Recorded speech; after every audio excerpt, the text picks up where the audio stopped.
بندر بادشاہ اور بھوت۔ ایک گھنے جنگل میں بندروں کا ایک گروہ رہتا تھا۔ بندروں کا بادشاہ بہت عقل مند تھا۔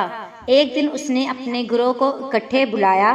میرے پیارے بندروں، ہم خوش قسمت ہیں کہ اس خوبصورت جنگل میں رہتے ہیں، لیکن خبردار، درخت اور پودے ہرے بھرے اور سرسبز ہو سکتے ہیں، لیکن ان میں بہت سے زہریلے پھل ہوتے ہیں۔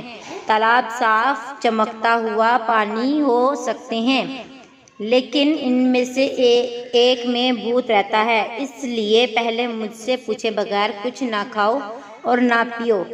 اگلے دن ایک بندر کو پیاس لگی۔ اسے بادشاہ کی بات یاد آئی اور وہ اس سے بات کرنے چلا گیا۔ بچے، فکر نہ کرو، بادشاہ نے کہا، میں تالاب کی چھان بین کروں گا کہ یہ محفوظ ہے۔ جب وہ تالاب کے قریب پہنچا تو اس نے دیکھا کہ بڑے بڑے قدم اندر جا رہے ہیں، لیکن باہر نہیں آ رہے۔ بادشاہ نے نتیجہ اخذ کیا کہ یہ وہ جگہ ہے جہاں بھوت چھپا ہوا ہے۔ سب بندر رونے لگے، اس فکر میں کہ وہ پانی کیسے پئیں گے۔ بادشاہ نے انہیں تسلی دی اور بھوت کا مقابلہ کرنے چلا گیا۔ بھوت نے کہکا لگایا، ہا ہا ہا ہا، تم بڑے مخمصے میں ہو بندر بادشاہ۔